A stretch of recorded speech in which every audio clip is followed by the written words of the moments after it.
जय हिंद। Welcome back to RSR current affairs. आज है 16 जून 2026 और 16 जून 2026 से जितने भी महत्वपूर्ण करंट अफेयर्स बनते हैं उसमें से टॉप 5 करंट अफेयर्स लेकर आए जो एग्ज़ाम के दृष्टिकोण से काफ़ी ज़्यादा भूमिका निभाता है। बस आपको अपने लिए यह सुबह का 15 से 20 मिनट समय निकालना है। यकीनन मानिए आप बहुत बेहतर हो जाएंगे और किसी भी एग्ज़ाम में आप बेहतरीन करके आएंगे। तो 16 जून 2026 के करंट अफेयर्स देखेंगे और इससे जुड़े हुए महत्वपूर्ण फैक्ट्स भी हम लोग बात करेंगे। शुरू करने से पहले बता दें कि एक टॉपिक वाइज करंट अफेयर्स का एक सीरीज चला रहे हैं जिसमें आपको 2026 के महत्वपूर्ण सरकारी योजना ये मिल जाएगा। इससे कौन सा सरकार के द्वारा, कौन सा राज्य के द्वारा कौन सा योजना चलाया गया, यह एग्ज़ाम में काफ़ी ज़्यादा भूमिका निभाएगा। तो प्लीज़ यह टॉपिक वाइज करंट अफेयर्स है, इसे आप जरूर कंप्लीट कीजिएगा क्योंकि ये टॉपिक वाइज वाला करंट अफेयर्स में इसमें आपको 2025-26 का पुस्तक और लेखक बात कर लिए, 2025-26 का ऐप एंड पोर्टल बात कर लिए और 2026 का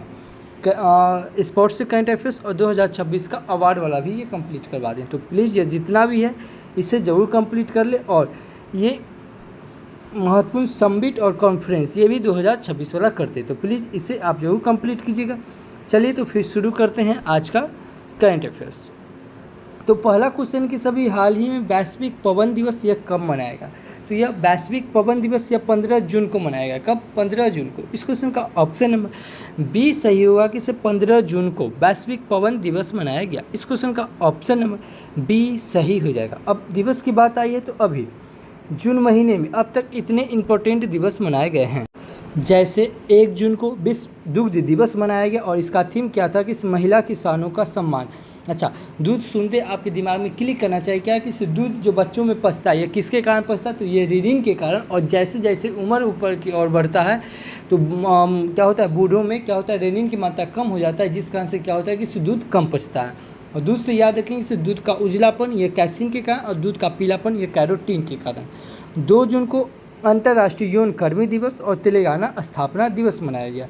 3 जून को विश्व साइकिल दिवस मनाया गया और 4 जून को आक्रामकता के शिकार निर्दोष बच्चों का अंतर्राष्ट्रीय दिवस मनाया गया।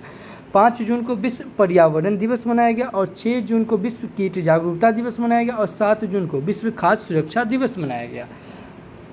8 जून को विश्व महासागर दिवस मनाया गया और 9 जून को अंतर्राष्ट्रीय अभिलेखागार दिवस मनाया गया और 10 जून को दृष्टिदान दिवस संकल्प दिवस मनाया गया। 11 जून को अंतर्राष्ट्रीय खेल दिवस मनाया गया और 12 जून को बाल श्रम निषेध जागरूकता दिवस मनाया गया।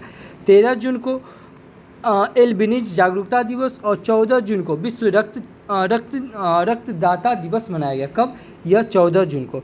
अच्छा, रक्त की बात आई तो कुछ इंपॉर्टेंट फैक्ट्स बताओ। रक्त में जैसे मानव का रक्त का पीएच मान कितना होता है? 7.4। कितना होता है? 7.4। और रक्त से याद रखेंगे से 7.4 से याद रखेंगे कि आंसू का भी पीएच मान कितना होता है? 7.4 होता है। एक मनुष्य में रक्त की मात्रा कितना होता है? यह 5 से 6 लीटर होता है, ये याद रखेंगे। रक्त में एक होता है RBC, WBC और प्लेटलेट्स। RBC से याद रखेंगे इसे रक्त में RBC में रक्त होता है 90% और RBC से याद रखेंगे से RBC का जीवन काल 120 दिन का होता है और RBC जो निर्माण होता है यह अस्थि मज्जा में होता है। कहाँ होता है? अस्थि मज्जा में। और ये मृत्यु कहाँ होता है RBC का? तो यह पीलिया में होता है। कहाँ होता है? पीलिया में। इसीलिए RBC का कब्रिस्तान किसे बोला जाता है? या पीलिया को कहा जाता है। और RBC का काम क्या है कि यह ऑक्सीजन और कार्बन डाइऑक्साइड का संवहन करता है। यह आपको हम क्या चाहिए बताएं? RBC। और RBC से याद रखें से RBC में एक हीमोग्लोबिन नामक एक प्रोटीन होता है जिसके कारण खून लाल होता है और इसकी कमी से होने वाला रोग जो कि एनीमिया है और एक पीलिया है। ये आपको हम RBC के बारे में बताएं।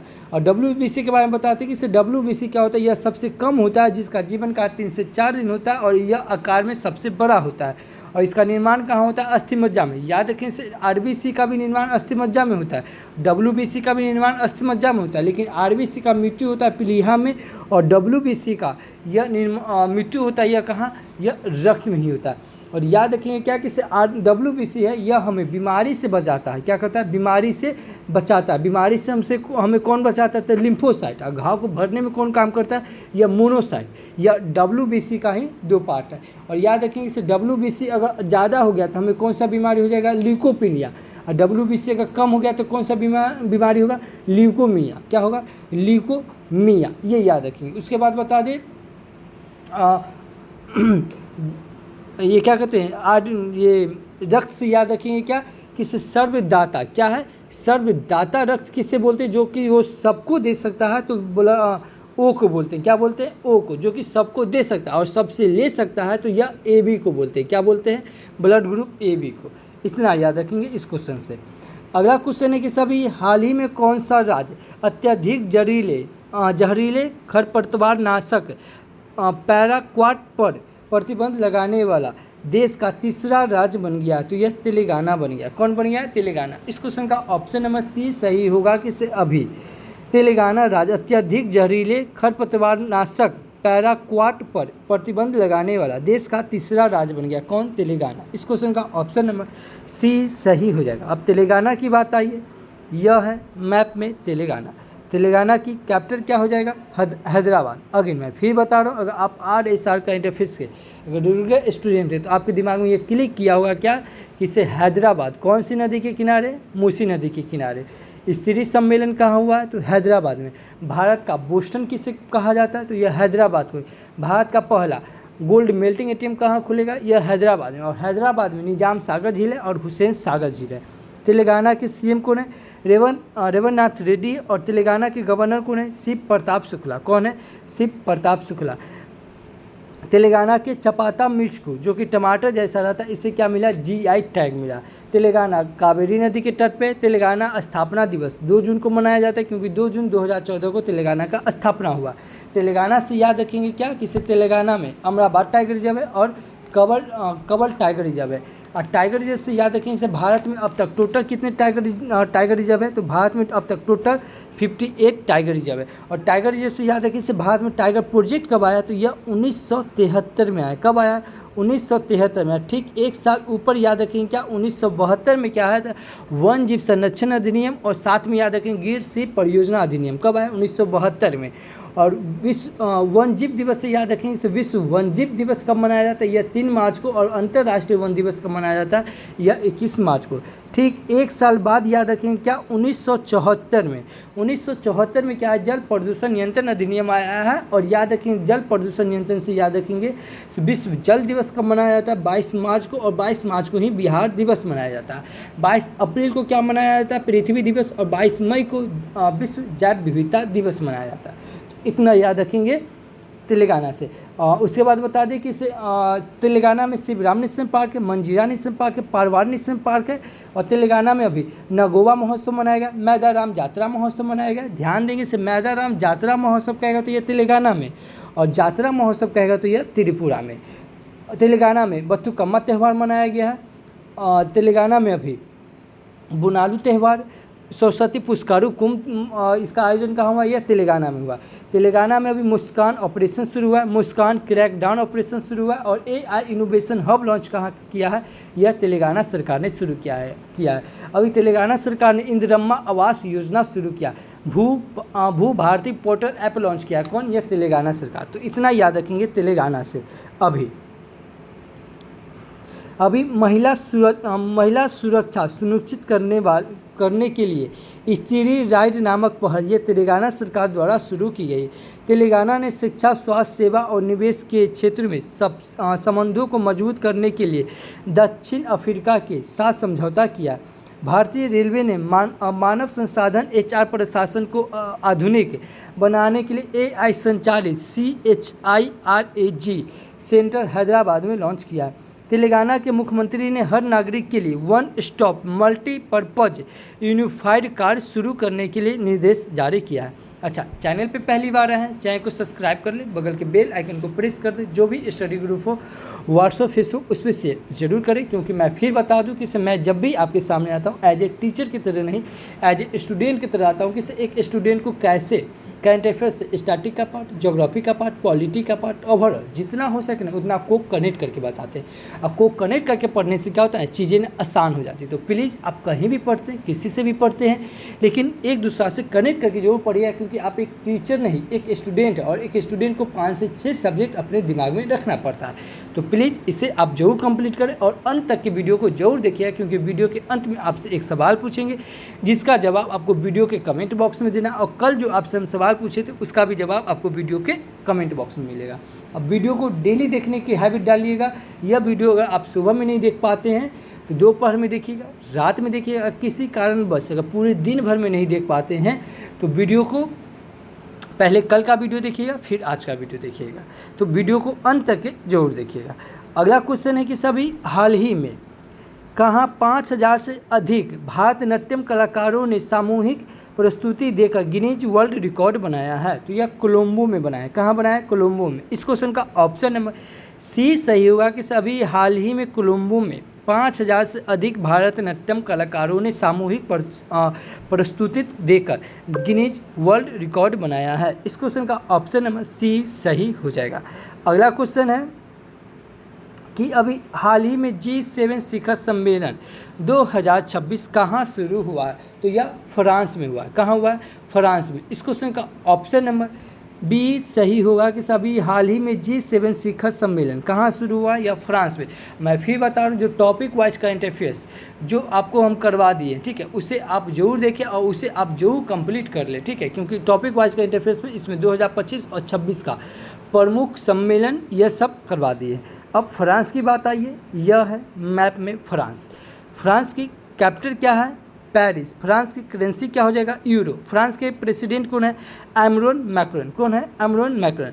फ्रेंच भाषा दिवस कब मनाया जाता है? यह 20 मार्च को मनाया जाता है और भारत और फ्रांस के बीच शक्ति सैन्य अभ्यास होता है। क्या होता है? शक्ति सैन्य अभ्यास। अभी फ्रांस के द्वारा प्रधानमंत्री नरेंद्र मोदी को कौन सा पुरस्कार दिया गया? Grand cross of the legion of honour पुरस्कार दिया गया। किसे? प्रधानमंत्री नरेंद्र मोदी को। अब पुरस्कार की बात आई तो अभी 2025 में प्रधानमंत्री को कौन कौन सा पुरस्कार दिया गया? 2025 और 26 वाला दोनों देखेंगे। 25 में दिया गया था कुवैत के द्वारा द ऑर्डर मुबारक अल कबीर पुरस्कार दिया गया था। 2026 में साइप्रस के द्वारा द ऑर्डर मकारियोस पुरस्कार दिया गया। ब्राज़ील के द्वारा द ऑर्डर साउथर्न क्रॉस पुरस्कार दिया गया। मॉरिशस के द्वारा the order of Indian ocean पुरस्कार दिया गया। श्रीलंका के द्वारा मित्र भूषण पुरस्कार दिया गया। नामीबिया के द्वारा द ऑर्डर ऑफ मिराबिलिस पुरस्कार दिया गया। भूटान के द्वारा ऑर्डर ऑफ द ड्रुकग्याल्प पुरस्कार दिया गया।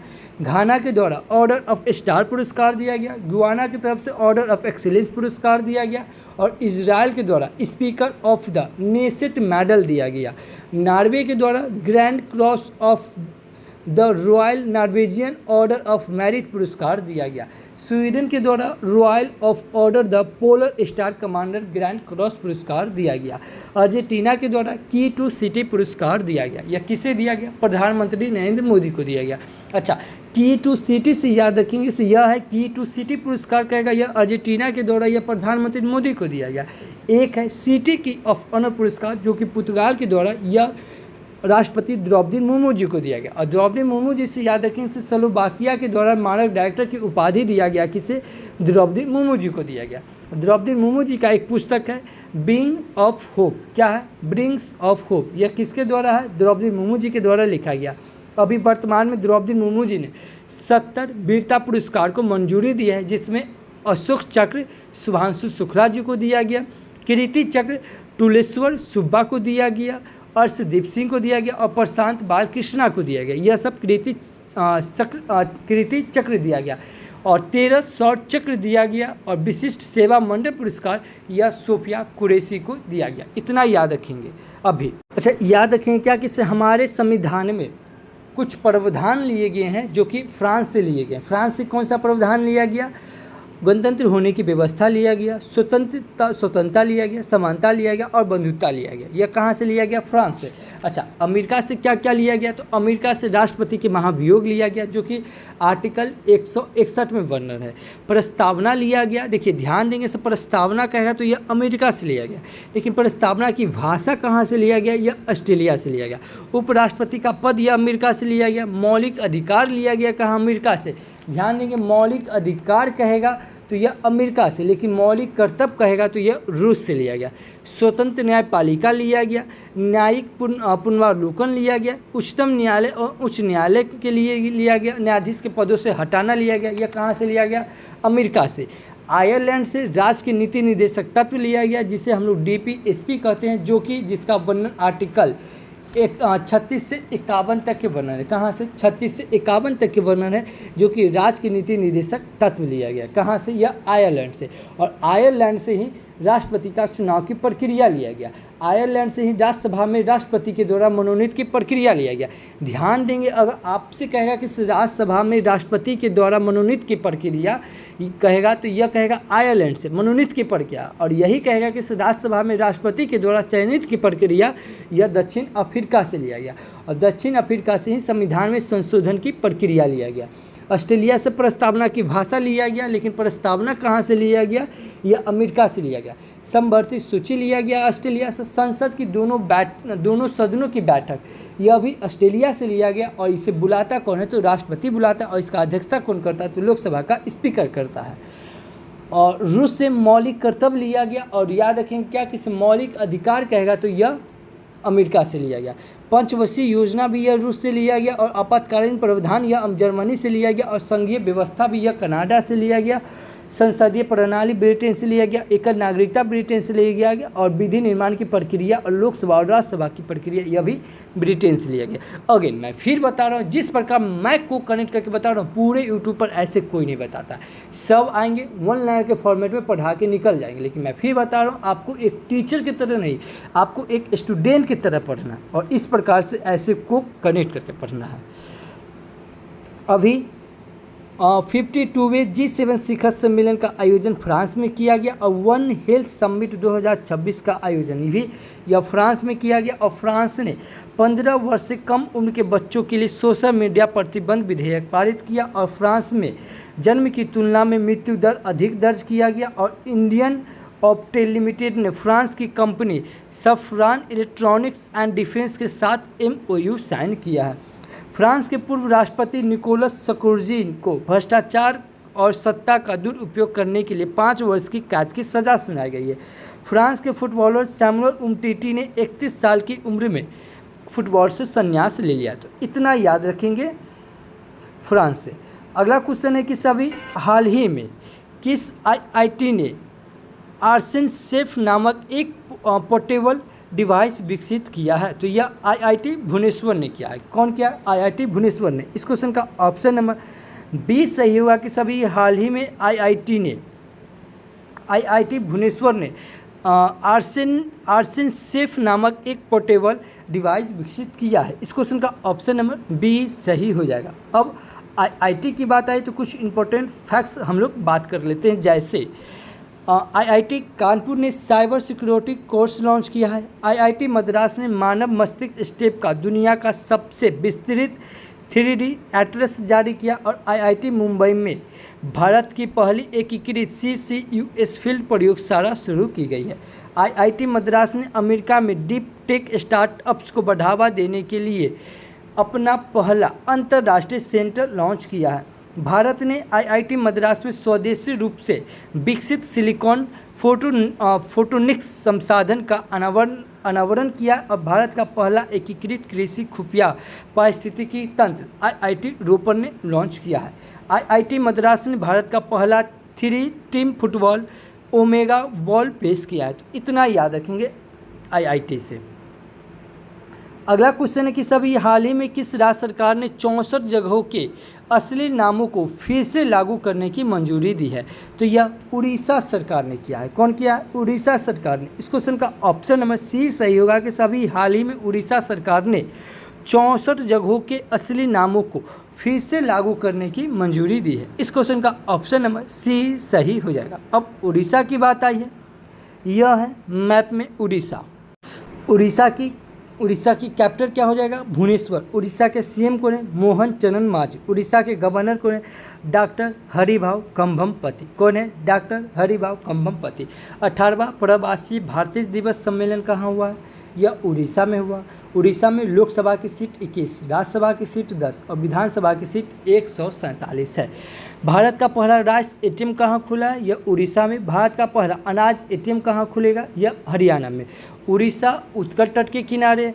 वित्तीय स्वास्थ्य सूचकांक में पहले स्थान पे कौन है? यह उड़ीसा। और वित्तीय स्वास्थ्य सूचकांक जारी कौन करता है? यह नीति आयोग जारी करता है। कौन जारी करता है? नीति आयोग जारी करता है। और नीति आयोग सुनते आपके दिमाग में क्लिक करना चाहिए क्या? इसे अभी नीति आयोग के वर्तमान में ये क्या कहते हैं, चेयरमैन कौन है? तो नीति आयोग के वर्तमान में चेयरमैन वर्तमान के राष्ट्रपति ही होते हैं, प्रधानमंत्री होते हैं। तो अभी वर्तमान के प्रधानमंत्री कौन है? तो वर्तमान के प्रधानमंत्री हैं नरेंद्र मोदी। तो अभी वर्तमान में चेयरमैन कौन है? प्रधानमंत्री नरेंद्र मोदी हैं। और सबसे इम्पोर्टेंट किस नीति आयोग के अभी उप चेयरमैन और सीईओ बदल दिए गए। तो उप चेयरमैन कौन है? अशोक कुमार लहारिया। और सीईओ कौन है? निधि छिबर है। कौन है? निधि छिबर। उड़ीसा में सिमलीपाल टाइगर रिजर्व है, सतकोशिया टाइगर रिजर्व है। उड़ीसा में मयूरभंज एलिफेंट रिजर्व है, संबलपुर एलिफेंट रिजर्व और महानदी एलिफेंट रिजर्व है। उड़ीसा में घुमुरा लोकनृत्य, सवारी लोकनृत्य, रैन्या लोकनृत्य, गोतीपुआ लोकनृत्य और डालखाई लोकनृत्य पाई जाती है। कहाँ? उड़ीसा में। उड़ीसा में कलिंग घाटी और काजी पानी घाटी। उड़ीसा में चिल्का झील है जो कि भारत के सबसे खारे पानी की झील है। उड़ीसा में भीतरकनिका नेशनल पार्क है, नंदन कानन नेशनल पार्क है। उड़ीसा में पारादीप बंदरगाह है जो कि प्राकृतिक एवं गहरा पोर्ट बंदरगाह है। और उड़ीसा सरकार के द्वारा अभी अंकुल पहर योजना, सुभद्रा योजना, लाभकारी एकीकृत स्वास्थ्य बीमा योजना चलाया गया है। अभी उड़ीसा में रज पर्वा त्यौहार मनाया गया, नुआखाई त्यौहार मनाया गया, बोइत वंदना त्यौहार मनाया गया और बिहान त्यौहार कहाँ मनाया गया? यह उड़ीसा में। उड़ीसा में कोणार्क मंदिर है जिसका निर्माण नरसिंह देव प्रथम ने करवाया। लिंगराज मंदिर है जिसका निर्माण सोमवंशी राजवंश ने करवाया। और जगन्नाथ मंदिर है। कहाँ है? उड़ीसा में। उड़ीसा में अभी ज्ञान यज्ञ मंडप का आयोजन हुआ जो कि ज्ञान यज्ञ मंडप डिजिटल पुस्तकालय का आयोजन हुआ। और अभी नीमा पारा पथा उत्सव 2026 इसका आयोजन उत्सव कहाँ हुआ? यह उड़ीसा में। और उड़ीसा में अभी हर गांव विकसित गांव योजना चलाया गया, शक्ति श्री योजना चलाया गया, शहीद माधो सिंह हथखर्चा योजना चलाया गया। तो इतना याद रखेंगे उड़ीसा से। अभी प्रतिष्ठित रूस ग्रैंड सैंड मास्टर कप 2026 जीतने वाले पहले भारतीय सुदर्शन पटनायक बने हैं। उड़ीसा सरकार ने सभी सरकारी संस्थान में किंडरगार्टन से लेकर पोस्ट ग्रेजुएशन तक मुफ्त शिक्षा देने की घोषणा की है। उड़ीसा सरकार ने सरकारी इस्तेमाल के लिए इलेक्ट्रिक वाहनों का अनिवार्य किया। और समुदाय केंद्रित सांस्कृतिक उत्सव नीमा पारा पथा उत्सव 2026 का उद्घाटन यह उड़ीसा में किया गया। और केंद्रीय शिक्षा मंत्री धर्मेंद्र प्रधान ने उड़ीसा में भीम मंडली पर्यावरण धरोहर स्थल का उद्घाटन किया। और DRDO और IAF ने उड़ीसा तट पर TARA ग्लाइड हथियार सफलतापूर्वक परीक्षण किया है। भारत ने एंटीशिप मिसाइल NASM-SR का सफल परीक्षण उड़ीसा में किया है। तो इतना याद रखेंगे उड़ीसा से। अच्छा, आज के लिए आपका क्वेश्चन कि सभी हाल ही में भारत ने दिनेश त्रिवेदी को किस देश का अपना उच्च आयुक्त नियुक्त किया है। अगर आप हमारा वीडियो कंटिन्यू देख रहे हैं तो इस क्वेश्चन का आंसर आपको आना चाहिए। नहीं आता है, मोबाइल उठाइए, वीडियो को पॉज कीजिए, गूगल पे सर्च कीजिए, जितना फैक्ट्स बनता है उतना लिख दीजिए। यकीनन मानिए किसी भी चीज़ को आप लिख देते हैं वह हमेशा के लिए आपको याद हो जाता है। तो लिखने की हैबिट आप जरूर डालिए। अगर इस वीडियो का PDF फाइल चाहिए तो आप हमारे Telegram channel RSR current affairs search करके जुड़ सकते हैं या इस QR कोड को स्कैन करके जुड़ सकते हैं। टेलीग्राम अभी फ़िलहाल ये इंडिया में बैन हो गया है, लेकिन आप VPN क्या है VPN डाउनलोड करके कनेक्ट करके अगर आप यूज करते हैं तो यह टेलीग्राम चलेगा। टेलीग्राम जरूर ज्वाइन कर जाइए क्योंकि टेलीग्राम पे आपको इसका वीडियो मिलेगा, वीडियो के ठीक नीचे इसका PDF फाइल मिलेगा और ठीक नीचे इसका MCQ मिलेगा जो आप कभी भी किसी भी समय आप इसका MCQ आप लगा सकते हैं। तो प्लीज़ टेलीग्राम जरूर ज्वाइन कर जाइएगा। और कल जो आपसे हम क्वेश्चन पूछे थे कि सभी हाल ही में किस राज्य सरकार ने प्रोजेक्ट गंगा शुरू किया है, तो यह उत्तर प्रदेश सरकार ने किया है। इस क्वेश्चन का ऑप्शन नंबर C सही था। देखिए मैं फिर बता रहा हूँ, अगर आप डेडिकेटेड स्टूडेंट हैं तो जितना फैक्ट्स मैं को कनेक्ट करके बता रहा हूँ तो पूरे यूट्यूब पर ऐसे कोई नहीं बता रहा। अगर यह आपको अच्छा लग रहा है तो प्लीज़ चैनल को सब्सक्राइब कर ले, बगल के बेल आइकन को प्रेस कर दे। जो भी स्टडी ग्रुप हो व्हाट्सएप फेसबुक उस पर से ज़रूर करें और एक छोटा सा कमेंट करके बताएं कि यह वीडियो आपको कैसा लगता है, क्योंकि आपका एक छोटा सा कमेंट मेरे लिए एज ए फ्यूल की तरह काम करता है। तो thank you for watching this video. जय हिंद।